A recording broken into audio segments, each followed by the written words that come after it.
something like in the PS, the blue, right? So you have the variance higher, yeah. going into negatives. The error bar. Error point, yeah. Is it really negative or it was 0 and then? It cannot be negative, but it must be must have been 0, or yeah.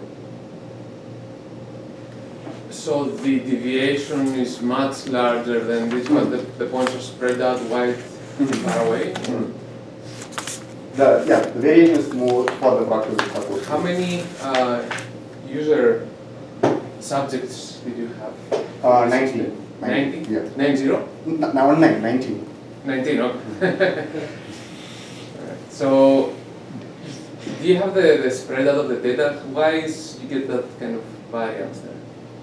Can you, I mean, it seems by looking at that, it seems like there was huge distribution of the points, right? Yeah, I can look that data for you. Okay. And the second measure is that the number of times that the human controller seem to have a goal conflict with the autonomous robot. There are several cases wherein the autonomous robot can pick the same goal that the human controller is trying to achieve. So this represents the cases wherein the number of times that the autonomous robot picked the same goal as the human controller. So there is also not a significant difference between both the teaming aspects here. And the average number of times the human controller received goal updates from the autonomous robot is measured over here, wherein as I said, the autonomous robot, as and when it picks up a new goal, it intimates the human controller through an interactive interface.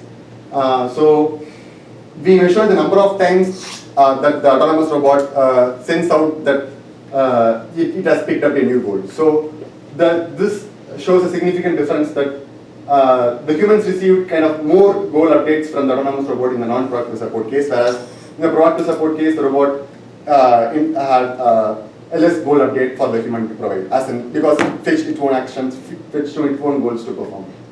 And this is the measure wherein the average number of times that the human controller actively informs about his current goal to the autonomous robot.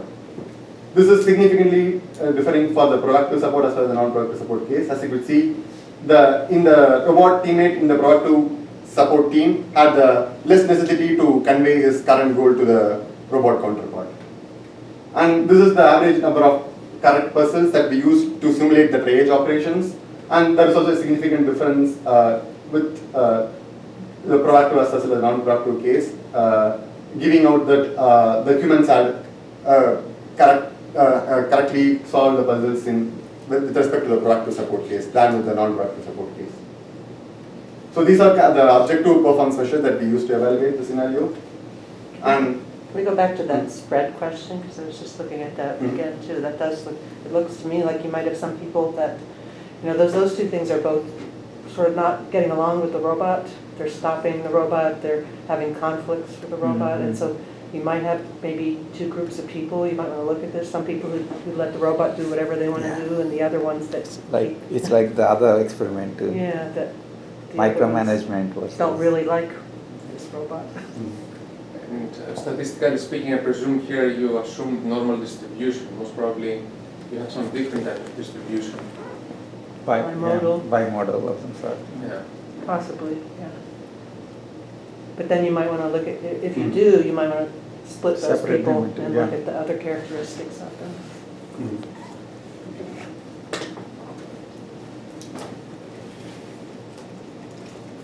That's fine, I'm writing down, you can go ahead.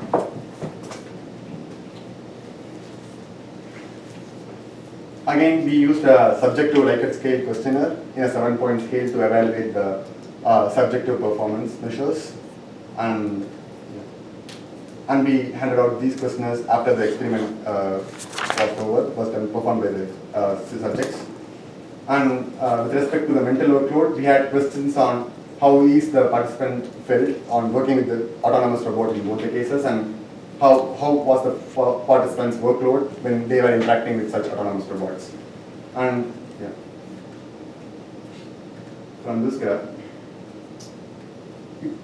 there seems to be a decrease in the mental workload in the non-proactive support case, However, the decrease is not so significant with the non-proactive support case, given that this gives us out that the proactive support ability seems to still have a certain mental workload with the human counterpart working with the robot teammate.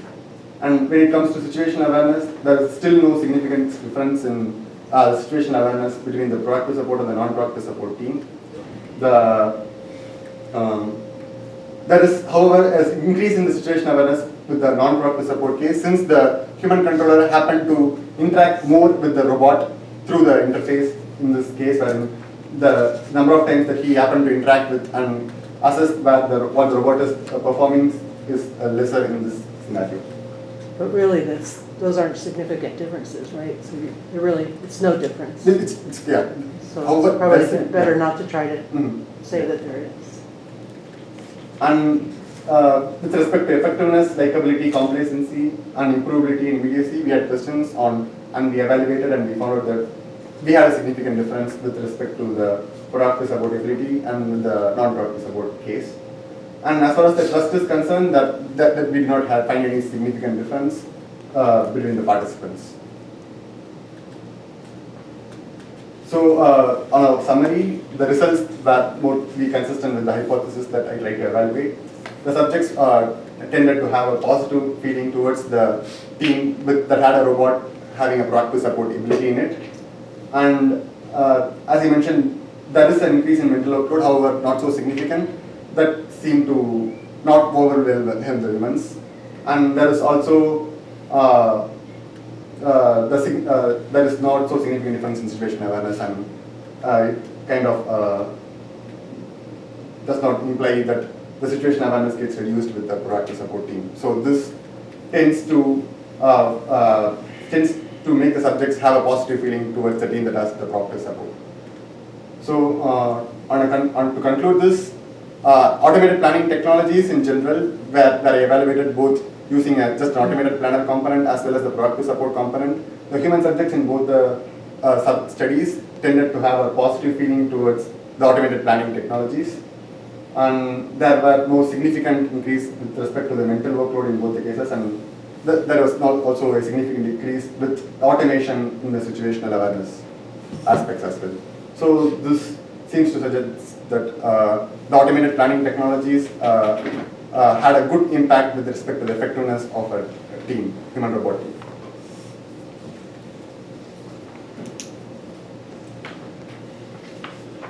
Okay. Questions?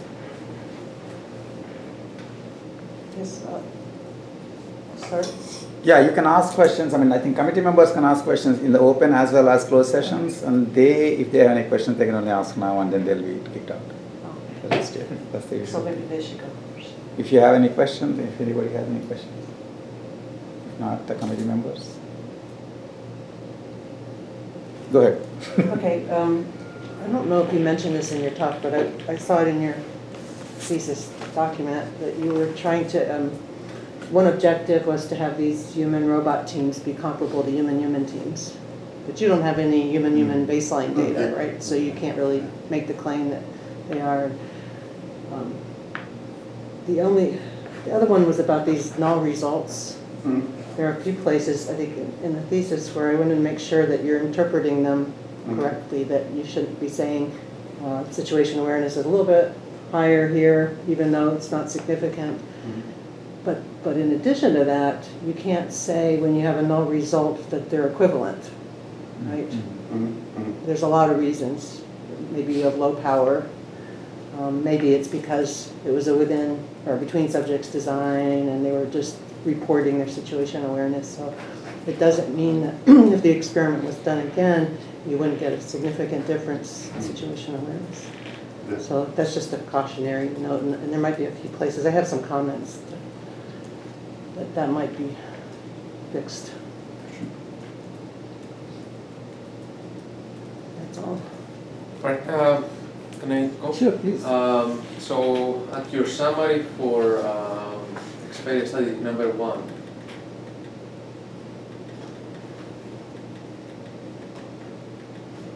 maybe you can execute it.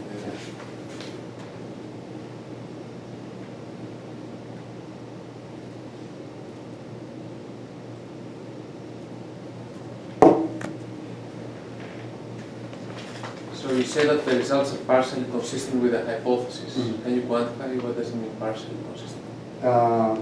Because in the hypothesis, But the hypothesis are either refuted or proven, right? Or Mhm. not any of these. So Mhm. what is? Am I wrong here, or like refuted, verified, or you cannot make any conclusions, right? That's the three outcomes. So when you say partially, what does it mean? Which category falls under? Either you validate the hypothesis, or you refute the hypothesis, or you cannot make any statements about the hypothesis. yeah, the hypothesis on mental workload, which I aim on, that therapy at beaming might reduce the mental workload, is like it cannot give any strong support because it's a short-term task. So you don't This have any is- conclusion then? Yeah. So what On- experiments you would run to, you hope, or I mean you envision of running to potentially validate the hypothesis? This this simulated task had just fewer actions, let's say move, push, and report. But when we have some level of complex actions incorporated into the environment, and this would eventually lead us to a task which has a more span that can eventually evaluate the mental workload on such higher durated tasks. So your conjecture was that the tasks are not long enough for you to evaluate properly the. Yeah. But on the other hand, yeah. Okay. And one more question. The study number one, it seems that could be done also fully automatically, right? You don't really have to have. So Yeah. if you run any comparison with full automatic Yes. and That is the.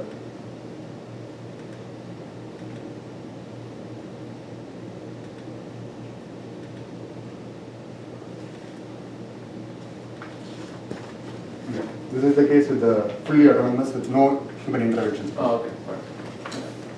That's it. Okay. Any questions from anybody outside? Then you get to go out. And then we need to stop this video.